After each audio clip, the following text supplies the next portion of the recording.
mensagem chamada O Brasil que eu quero. Talvez você estava lá na televisão, ouvindo no Fantástico, durante a semana lá na IPTV, e tem cada peça rara que aparece lá falando: ah, eu quero isso, estou vendo isso, eu quero melhorar isso, eu quero justiça, eu quero um país onde as crianças sejam educadas, eu quero um país com menos corrupção. A gente ouve muitas e muitas coisas. Se a gente pudesse gravar um videozinho nosso falando, a gente também ia entrar em várias áreas que a gente pode falar: poxa, eu espero isso, eu espero mais disso, eu queria muito mais disso. Por quê? Porque a gente é cidadão, a gente é cidadão desse país, e como bom cidadão, a gente também tem os nossos anseios, o nosso coração, aquilo que a gente espera das pessoas que estão envolvidas na nossa cidade, das pessoas que estão envolvidas lá em Brasília, em cada área. Talvez você está aqui hoje, talvez você está sofrendo alguma implicação, alguma consequência diante do cenário político. Talvez por conta da crise, talvez por conta de algo que você está precisando do sistema público que você não tem, e tantas coisas. Mas a gente vai pensar juntos, nesses 3 domingos, pensando um pouquinho, o Brasil que eu quero, um Brasil de justiça, um Brasil de paz e um Brasil com esperança. E a gente vai refletir juntos, olhar à luz da palavra e responder às demandas das quais a gente pode pensar e considerar. Tem uma banda chamada Legião Urbana que gravou uma música chamada Que País é Esse? Talvez você já tenha ouvido essa música, ou talvez você aí dos anos 80 cantou essa música quando era jovem, ligava lá no som e erguia, e a gente vai pensar um pouquinho nesse conteúdo. Essa música ela foi escrita em 1978, lançada em 1987, quase 10 anos depois, e essa música foi considerada pela revista Rolling Stones Brasil as 100 maiores músicas brasileiras já escritas, E em 1987 ela foi a música brasileira mais tocada nacionalmente. Por isso que essa é uma das músicas que talvez até os adolescentes da nossa igreja sabem qual é e sabem até mesmo cantar ela, E pensando um pouquinho mais nessa canção, em 1987, quando ela foi lançada, o Brasil vivia um momento bem complexo. Algumas situações eram a dificuldade de estabilização e política, pois o Brasil havia acabado de sair do período militar, faziam 3 anos do qual o Brasil havia saído, e então é lançada essa música considerando esse período, porque estava um caos instalado no nosso cenário político no nosso país. Comprometidos pela morte de Tancredo Neves, onde ele era naquele momento o ícone do nosso país, muitas pessoas ali até mesmo idolatravam ele, achando que ele seria a salvação do país naquele momento no qual ele estava, e de repente o presidente morre, Não só isso, mas existe o fracasso do plano cruzado, Aqueles que do dia para a noite foram dar uma olhadinha na poupança e já não tinha mais nada, Ia no supermercado, as prateleiras ali todas vazias, E também o vazamento do Césio 137 em Goiânia, onde ali várias pessoas, por conta de uma máquina retirada de um pronto-socorro, onde ela não foi manuseada de forma correta, e onde ali a cidade viveu um momento de grande turbulência por conta desse vazamento desse Césio. Esse é o cenário no qual essa música foi lançada. O que diz a letra dessa música? A letra é a seguinte, diz o seguinte: nas favelas, no Senado, sujeira para todo lado. Ninguém respeita a Constituição, mas todos acreditam no futuro da nação.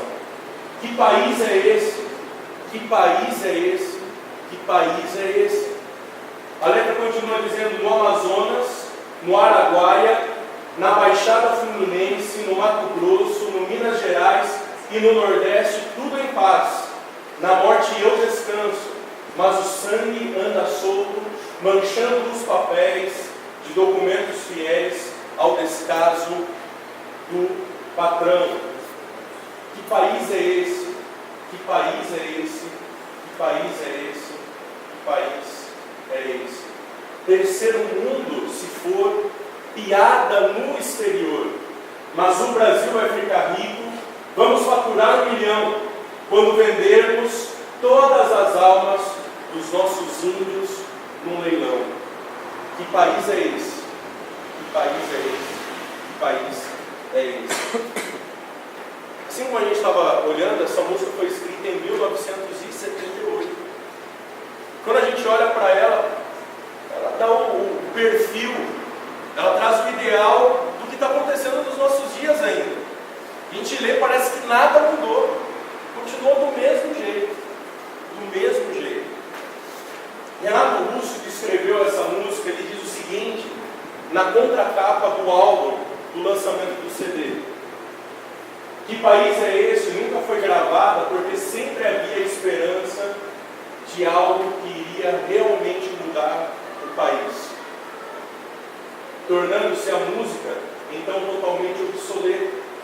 Isso não aconteceu e ainda é possível se fazer a mesma pergunta do título: que país é esse? Todos nós poderíamos fazer essa incógnita, ou dizer essa incógnita nessa noite: que país é esse que a gente está vivendo? Que cenário é esse no qual eu e você estamos inseridos e envolvidos? E pensando um pouquinho, hoje a gente vai considerar então um Brasil com justiça. Eu coloquei essa imagem que vocês sabem aonde que é essa imagem? Ou de que lugar é essa imagem? Pode falar. Aonde? Hã? De Brasília, mas em que lugar de Brasília? Hã? Ministério da Justiça. No ano passado eu tive a oportunidade de conhecer Brasília e andar por lá um pouquinho. E é interessante que esse prédio ele é exclusivamente do Ministério da Justiça para tratar das coisas que dizem respeito ao nosso país. E na frente do prédio tem essa estátua, né, sentada ali, com o que nas mãos? Uma espada e com os olhos o que? Vendados, né? Simbolizando ali a neutralidade para que pudesse então averiguar as situações cotidianas, para que a justiça fosse feita de uma forma correta. Mas pensando um pouquinho, hoje falar sobre justiça, a gente precisa responder uma pergunta: o que significa justiça? A gente precisa trazer um padrão, a gente precisa alinhar isso para que todos aqui entendamos o que é de fato justiça. A princípio a gente vai olhar um pouquinho para a palavra de Deus. O que a Bíblia diz que é justiça? A justiça é o princípio de moralidade que deve guiar o juiz quando emite o seu veredito e as pessoas o seu relacionamento com as demais. Textos bíblicos que falam sobre isso: Isaías 1:17, Jeremias 22 e 16. Mas também no Antigo Testamento a justiça ela era também promulgada, executada por conta da lei de Moisés. A aplicação da lei, viver a lei, significa ser uma pessoa o quê? Justa, praticar a justiça, viver baseado na justiça. E às vezes ela era administrada por um rei, como ouvimos hoje de manhã o Ronaldo falando. Até mesmo o rei Davi viveu e executou isso.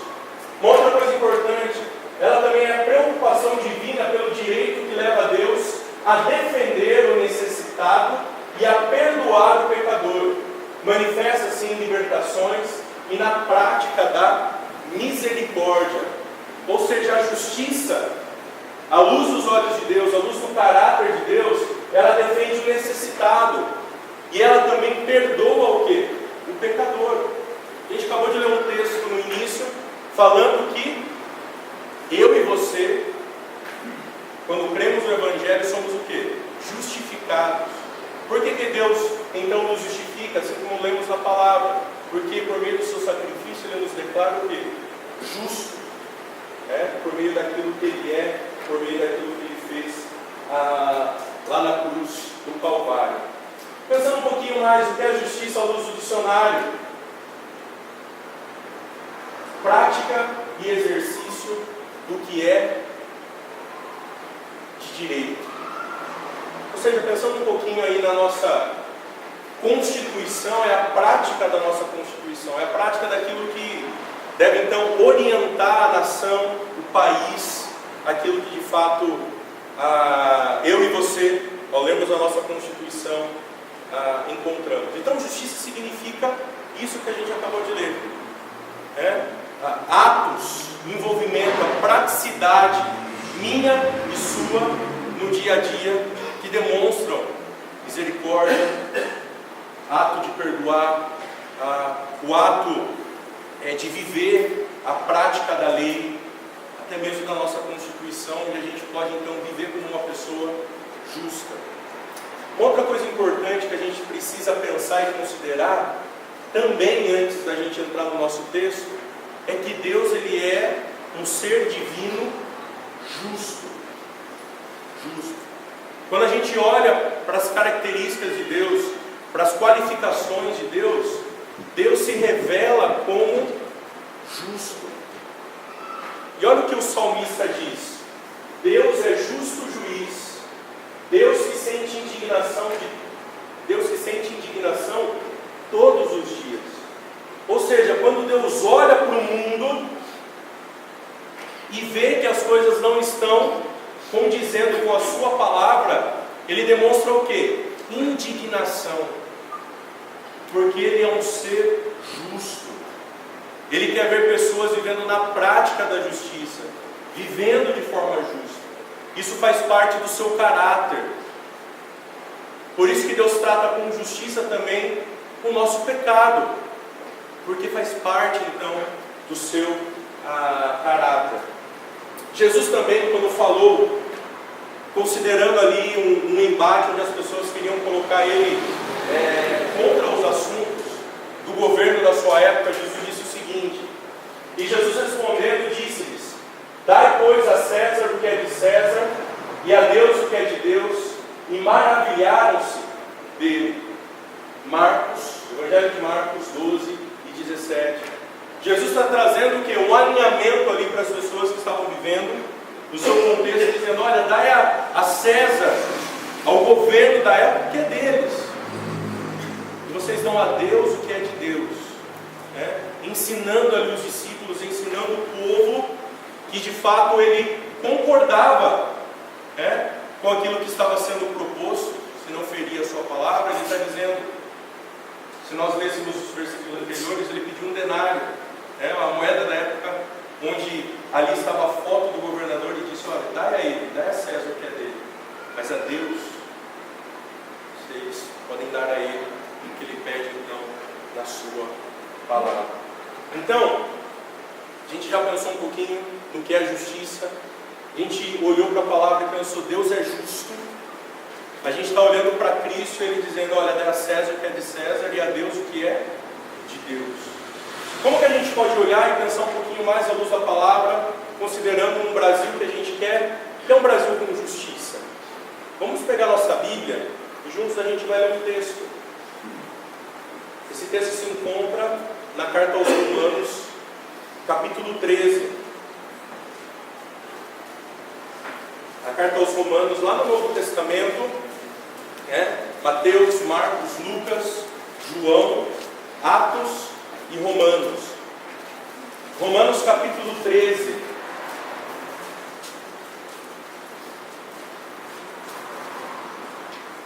E nós vamos ler o versículo de número 1, a partir do versículo 1. Carta aos Romanos, capítulo 13 e verso 1. Olha o que a palavra de Deus diz: todos devem se sujeitar às autoridades governamentais, pois não há autoridade que não venha de Deus. As autoridades que existem foram por Ele estabelecidas.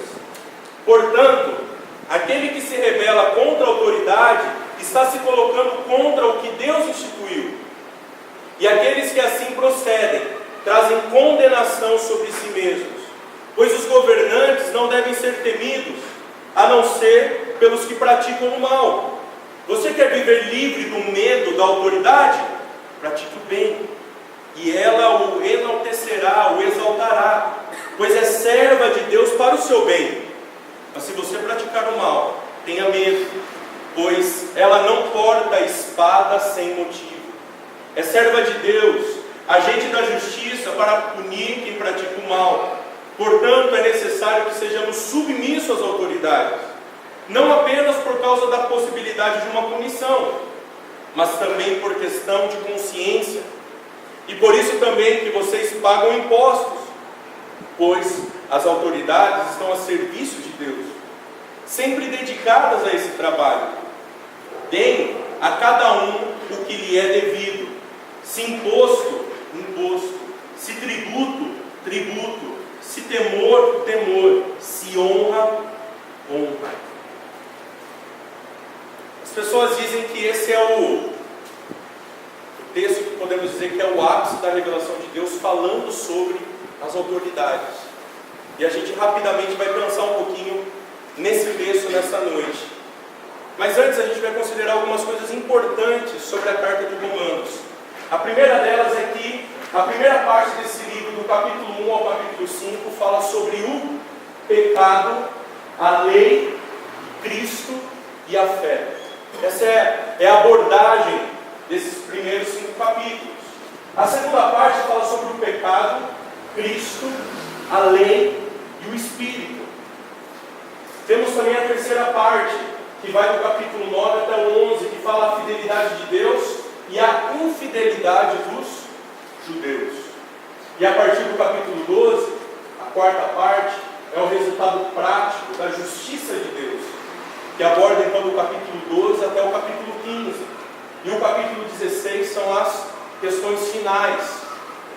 O que a gente pode pensar, e de uma forma bem resumida, é o seguinte: do capítulo 1 até o capítulo 11, o apóstolo Paulo vai falar sobre as questões teológicas da salvação. Quando a gente olha para esse espaço, o apóstolo Paulo vai falar sobre a história da redenção, sobre a história da salvação, fala sobre o Criador, quem nós somos, o que Cristo fez na cruz e como a gente pode ser inserido, ou o que Cristo fez para que cada um de nós pudéssemos ser inseridos na família de Deus. Depois de ele abordar então as questões teológicas de quem Deus é, o apóstolo Paulo vai fazer o seguinte: tudo isso que vocês ouviram, agora a gente vai praticar. Efésios capítulo 2 fala sobre isso, mas Romanos 5 e 1 vai dizer o seguinte: justificados, pois, mediante a fé, nós temos paz com Deus. Ou seja, Deus nos declarou o quê? Justos. E a partir do momento que o Evangelho mudou a nossa vida e nos transformou, por isso que Paulo vai ensinar o quê? O resultado prático da justiça de Deus. A partir do capítulo 13, então, o apóstolo Paulo vai explorar isso. E quando nós olhamos, então, para esse cenário, a gente consegue constatar isso a partir do capítulo 13. Mas antes da gente olhar com mais profundidade, eu queria deixar uma mensagem de Romanos para nós, uma síntese de tudo aquilo que o livro aborda, dizendo o seguinte: aqui, a história de Deus é contada em sua principal expressão teológica, que é do capítulo 1 até o capítulo 11. E então, o amor de Deus por todos, tanto pelos judeus quanto pelos gentios, foi espremido na morte e na ressurreição de quem? De Cristo. A dádiva do Espírito leva tudo a isso a ser espremido aonde? Na vida cotidiana. Então tudo aquilo que Paulo ensinou precisa ser o quê? Vivido agora onde? Na nossa jornada, no nosso dia a dia, na escola, no trabalho, na faculdade, dentro da sua casa. Aonde você estiver, essa praticidade daquilo que ele falou ou ensinou com seus argumentos teológicos, agora precisa ser praticada então na sua vida. E a gente vai olhar então para esse texto e considerar então as atitudes de justiça. O autor, o apóstolo Paulo, que foi um apóstolo escolhido por Jesus, onde a gente olha a sua história no livro de Atos, a partir do capítulo 9, da sua conversão. O apóstolo Paulo, ele é um homem que escreveu essa carta quando ele estava numa cidade chamada Corinto. A princípio, a igreja de Roma nunca havia conhecido o apóstolo Paulo, mas ele conhecia várias pessoas que ele conheceu na sua jornada ministerial e que também ele ouvia falar daquela cidade. E ele queria muito ir para lá porque a partir de Roma ele queria anunciar o evangelho na cidade ou no país chamado Espanha.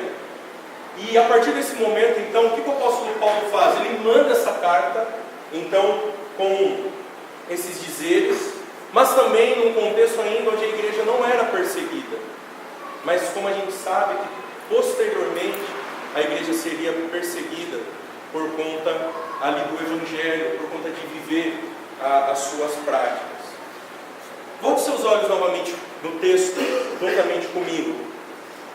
Versículo 1, o apóstolo Paulo então começa a falar sobre as atitudes de justiça.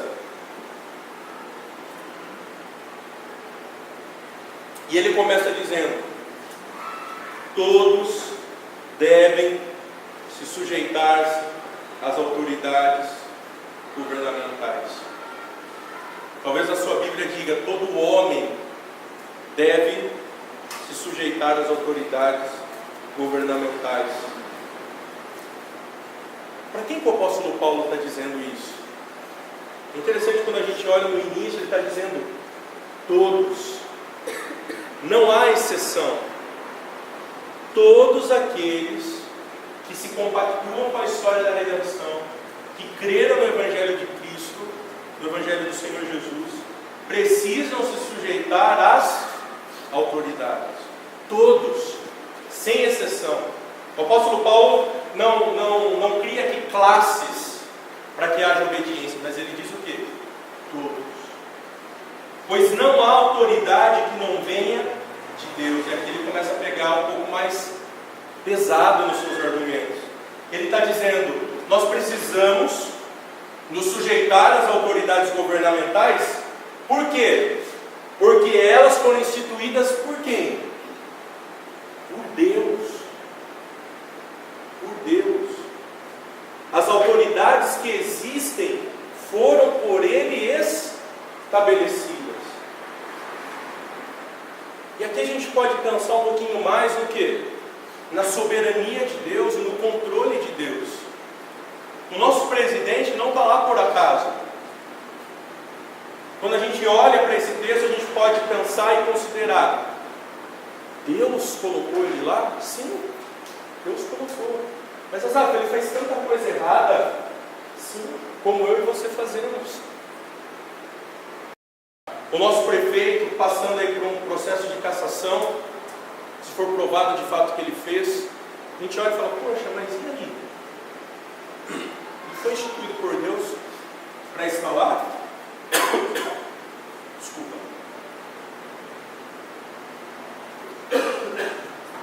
Sim, ele não está lá por acaso.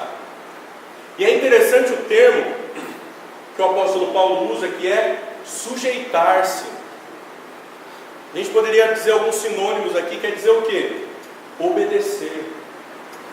Obedeçam às autoridades governamentais.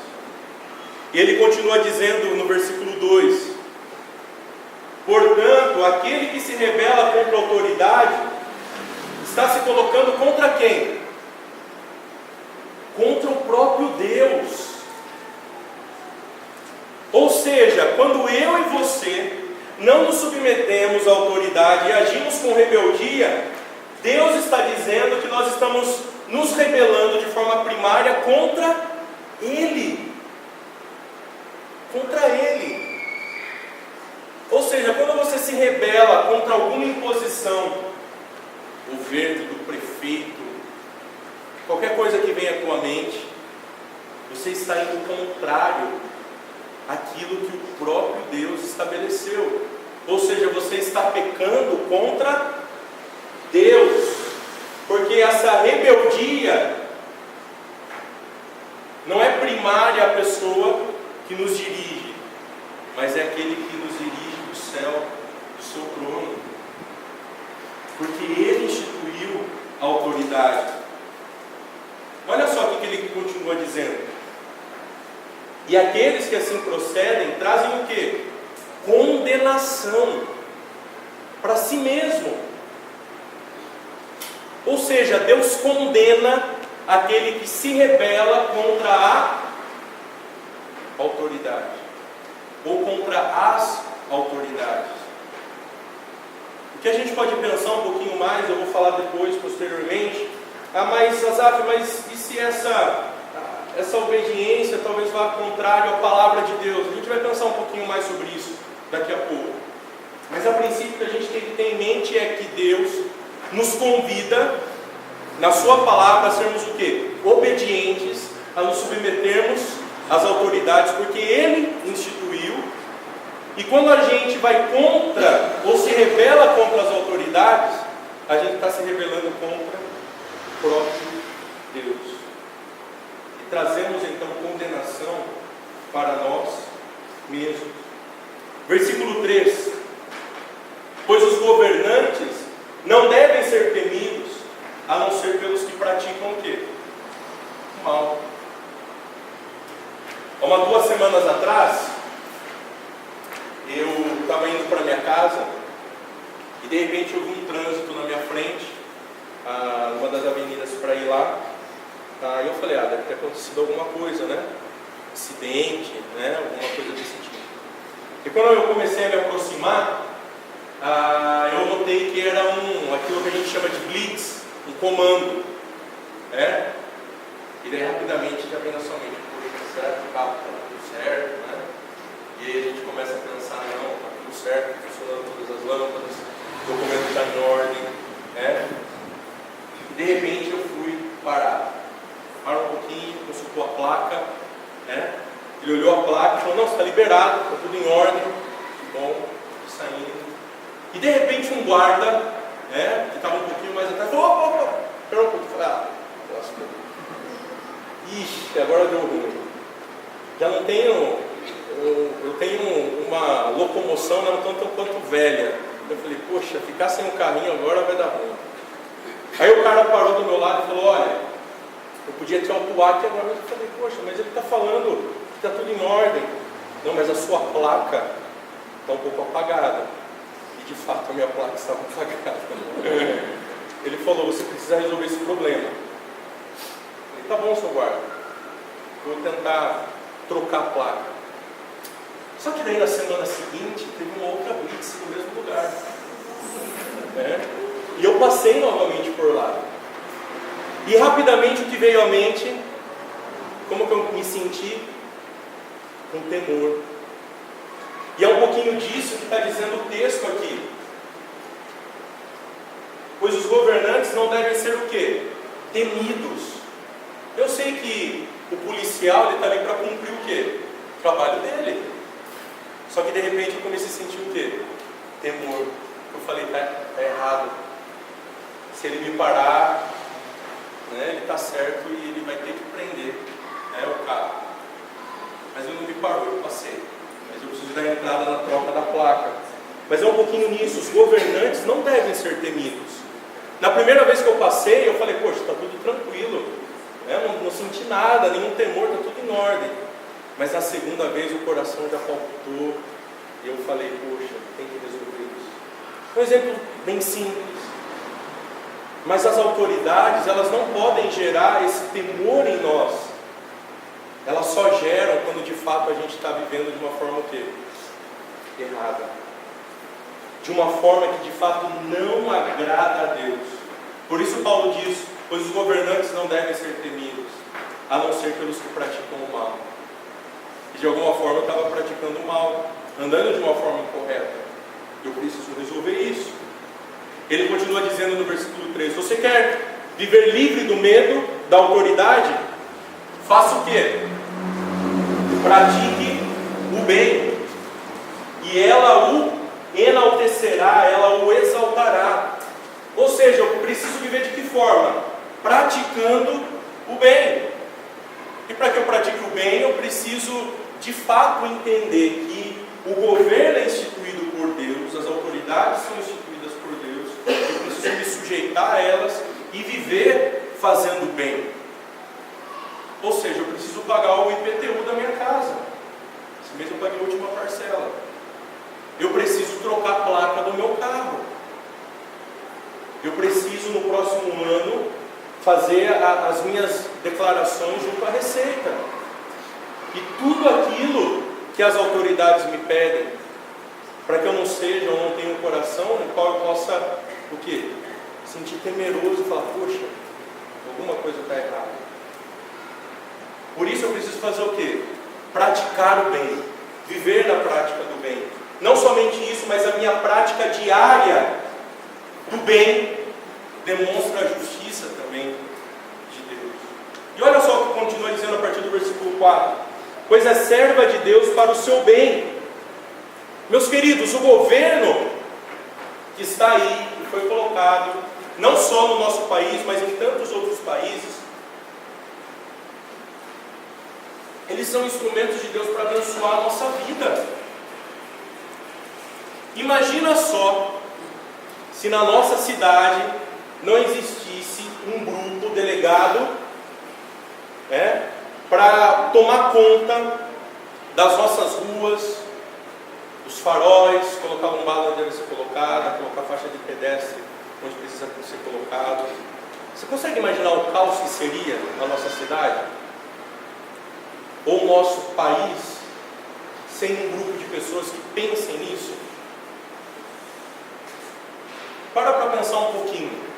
A gente reclama muitas vezes da nossa situação da saúde pública, até mesmo da nossa cidade.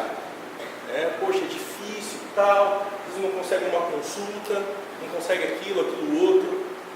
Mas imagine só, se não tivesse ninguém que pensasse nisso e que movimentasse coisas, recursos, pensando na saúde pública. Imagina a situação que estaria o nosso país. Você acha que está ruim? Imagina sempre. E quando a gente olha e pensa um pouquinho nisso, a gente precisa entender que ela é serva de Deus para o quê? Para o nosso bem. E ele continua dizendo, mas se você praticar o mal, tenha medo, pois ela não porta a espada sem motivo. A espada simboliza o quê? A justiça. A aplicação da justiça em todo e qualquer movimento. Por isso que a gente olha lá, o Poder Judiciário, falado lá em Brasília, essa estátua. Com o quê? Com essa espada ali no colo. Porque a espada representa o quê? A justiça. A aplicação da justiça. Ou seja, o governo não porta a espada sem motivo. O governo não aplica a justiça sem motivo. Às vezes acontece de uma forma incorreta, a gente vai pensar um pouquinho mais nisso daqui a pouco. Assim como eu disse, sim, acontece. Mas o governo está lá para isso. Para praticar, exercer a justiça. Versículo 5, caminhando para o final. Portanto, é necessário que sejamos submissos às autoridades. Mais uma vez o apóstolo Paulo vai relembrar o que ele falou no versículo 1. É necessário que nós sejamos submissos às autoridades. Não apenas por causa da possibilidade de uma punição, mas também por questão de consciência. Lembra da historinha do carro? A minha consciência rapidamente começou a bipar. Azaf, vai dar ruim, Azaf. Azaf, você não trocou a placa, Azaf, agora não tem mais o que fazer. Por quê? Porque a minha consciência me acusa. E talvez a tua consciência também esteja acusando. Talvez de alguma irregularidade. E você se encontra. E isso fere o quê? Os princípios de Deus. A nós entendermos que precisamos o quê? Nos sujeitar a toda autoridade. Versículo 6. É por isso também que vocês pagam impostos pois as autoridades estão a serviço de Deus, sempre dedicadas a esse trabalho. Mas Asaf, é tanto imposto. Mas Asaf, eu não aguento mais pagar imposto. É verdade, eu também não aguento. Eu sei, eu vivo a mesma realidade que vocês. Mas a palavra de Deus, o convite de Deus é: paguem os impostos. Asaf, mas nessa crise eu não estou conseguindo honrar algumas coisas. Continue insistindo em pagar os seus impostos. Assim como a Bíblia diz, nós estamos honrando e nos sujeitando de forma primária a quem? A Deus. A Deus. Porque tudo que acontece está na sua poderosa mão. Tudo que Ele instituiu não acontece por acaso. E Ele continua dizendo: sempre dedicados a esse trabalho, deem a cada um o que lhe é devido. O apóstolo Paulo, então, concluindo sobre o assunto: se imposto, imposto; se tributo, tributo; se temor, temor; se honra, honra. Eu estava pensando um pouco mais no assunto, e eu queria ler um texto bem rápido, não está inserido aí, mas é importante para nós caminharmos para a nossa conclusão. Atos capítulo 5, versículo 29, respondendo aquela pergunta: mas se é então uma imposição que não condiz com a palavra, e se é uma imposição que não faz parte da vontade revelada de Deus? Olha só que Atos capítulo 5, versículo 29 diz: Pedro e os apóstolos responderam: é preciso obedecer antes a Deus do que aos homens. Ou seja, se é algo que vai contra o caráter de Deus, quem Deus é lógico que eu preciso priorizar quem? Deus. Deus. Vimos na semana passada meninos que estavam numa terra distante, longe dos seus pais, vivendo um contexto, outra realidade. Foi imposto a eles pelo governo o quê? Uma prática que era o quê? Pecaminosa. E o que eles fizeram? Eu não vou praticar isso, porque isso não condiz com a lei de Deus. E eles arcaram o quê? Com as consequências. Quando a gente segue mais um pouquinho, nós vemos novamente tanto os amigos de Daniel, como o próprio Daniel sendo colocado numa cova dos leões. Por que ele foi colocado na cova dos leões? Porque foi colocado, ou foi instituído pelo governo, que as petições precisavam ser feitas a quem? Só o governante. Só o governante precisava ter a honra. E por isso ele foi colocado na cova dos leões. Sabe, traz um pouquinho mais para perto de nós. Meus queridos, a gente pode olhar, por exemplo, para a Coreia do Norte. A Coreia do Norte é instituído que todos os cidadãos daquele país devem honra, prostração e adoração a quem? Ao Kim, que é o presidente da nação. Aquilo que a gente vê aí na televisão, um cara totalmente longe da vontade de Deus, e onde proíbe até mesmo a leitura da Bíblia. Proibido ser cristão naquele país. E se existem cristãos ali, eles vão deixar de confessar a fé deles? Por conta da imposição? Se eles chegarem e disserem: você precisa se prostrar diante dessa estátua, e eles disserem não, eles vão arcar com o quê? Com as consequências. Por conta da obediência ao Senhor, em primeiro lugar. Para nós caminharmos para o final, queria deixar algumas conclusões, um leve para casa, ou leve para a semana. Primeiro, um Brasil com justiça, olhando para a palavra, olhando para esse texto, não começa a partir de um candidato político. mas a partir dos filhos justos de Deus.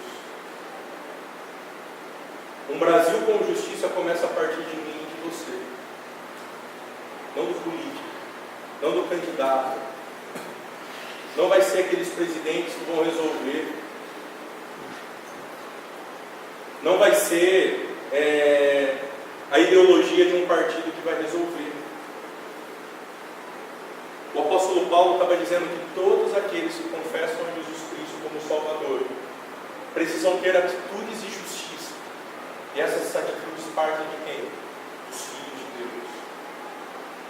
Ou seja, a partir dos filhos justos de Deus. Um país, um Brasil com justiça só vai rolar, como diz os jovens aí, a partir do meu entendimento, dos meus atos de justiça. Você tem praticado e vivido de forma justa? Você tem honrado com aquilo que compete você fazer? Porque se você não tem honrado, você não está vivendo na vontade de Deus, à luz da sua palavra, você não tem vivido como um filho justo.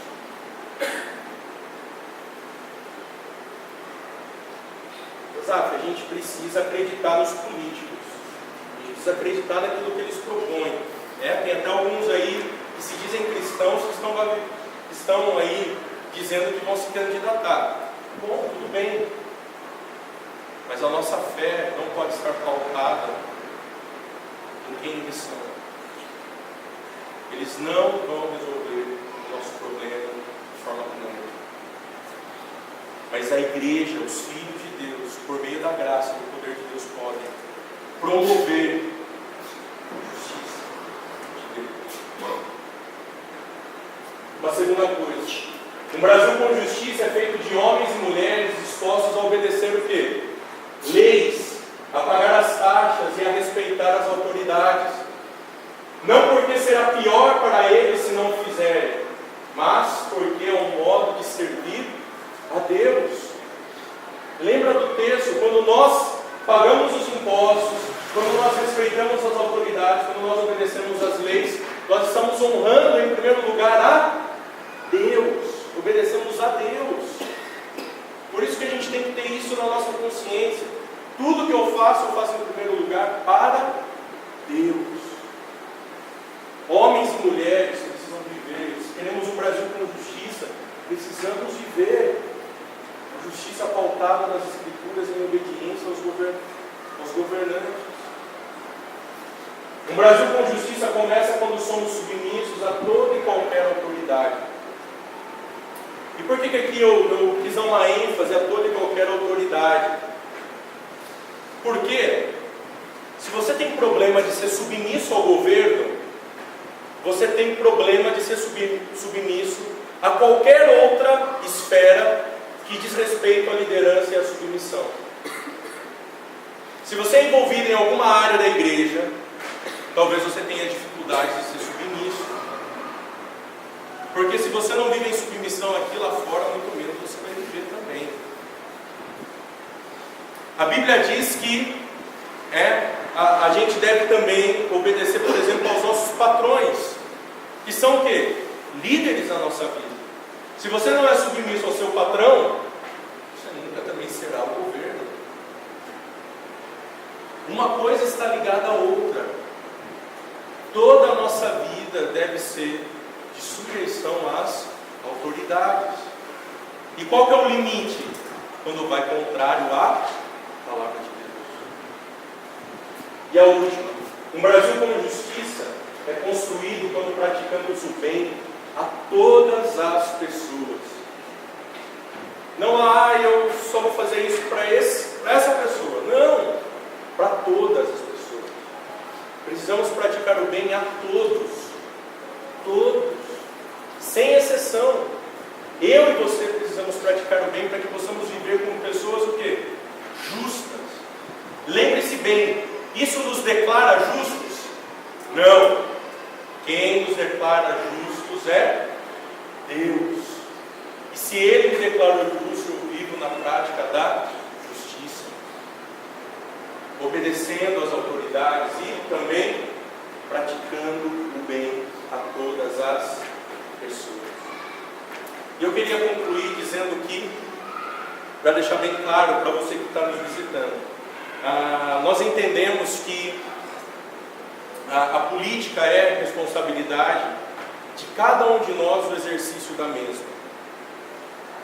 Porém, nós acreditamos que, como igreja, esse ambiente não é local para falarmos sobre o quê? Ou dar espaço para quem? Para algum político, para alguém que quer se candidatar. Não posso chegar aqui e falar para vocês, olha, votem no cidadão Beltrano. Não posso. Cada um tem a sua responsabilidade. E a igreja, ela tem a responsabilidade de orientar, mas de não assumir partido, de não assumir candidato, mas sim de orientar cada um de nós a olharmos sim para os candidatos. E como bons mordomos, ou bom mordomo daquilo que Cristo nos confiou, nós tomamos decisões aí, de fato, estão alinhadas com a vontade de Deus. Eu queria terminar lendo uma carta. Essa carta foi escrita alguns anos depois, quando a igreja sofreu uma grande perseguição. E olha só o que diz essa carta, mesmo depois de tanta perseguição, escrita no século I, por um pai da igreja chamado Clemente. Ele diz o seguinte, nessa oração: guia os nossos passos para andarmos em santidade, justiça e singeleza de coração, e para fazermos coisas boas e aceitáveis à tua vista, e à vista dos que nos governam. Sim, Senhor, faze com que o teu rosto brilhe em paz sobre nós, para o nosso bem, de modo que sejamos protegidos por tua forte mão e sejamos libertos de todo pecado por teu braço estendido. Livra-nos daqueles que nos odeiam sem motivo. Dá-nos concórdia e paz a nós e a todos que habitam na terra, como fizeste aos nossos pais quando clamaram a ti com fé, fidelidade e santidade, enquanto prestamos obediência ao teu onipotente e excelso nome, e aos nossos legisladores e governadores. Tu, ó Senhor, é mestre, deste-lhes autoridade para exercerem a soberania mediante o teu excelente e indescritível poder, para que nós, reconhecendo a glória e a honra que lhe deste, nos submetemos a eles, não resistindo em nada à tua vontade. Concede-lhe, pois, ó Senhor, saúde, paz, concórdia e estabilidade, para que possam exercer sem tropeços o governo de que incumbistes, pois tu, ó celeste Senhor, Rei dos séculos, dá aos filhos dos homens glória e honra e poder sobre todas as coisas existentes na terra. Dirige, Senhor, o seu conselho, conforme o que é bom e aceitável aos teus olhos, para que eles, administrando em paz, com brandura e piedosamente o poder que lhes confiastes, obtenha o teu favor. Essa carta de Clemente, um cara que passou pela perseguição, e mesmo depois da perseguição ele está dizendo: sejam obedientes às autoridades, continuem a obedecer, porque elas são instituídas por quem? Por Deus. Amém? Que a gente possa olhar e refletir novamente naquela canção. Que país é esse? Eu quero um país de justiça. Deus é o legislador, o Rei Supremo. Ele vive na prática da justiça, mas Ele espera também de nós atos de justiça na sua mão. Amém? Que a gente possa praticar isso essa semana. Que a gente possa, ao escolher o nosso candidato, que a gente possa ler sobre ele, entender o que ele pensa, que a gente possa orar pelos nossos governantes, para que eles vivam na prática da justiça, mesmo na situação na qual o nosso país se encontra. Que a gente possa viver isso para a glória de Deus. Amém?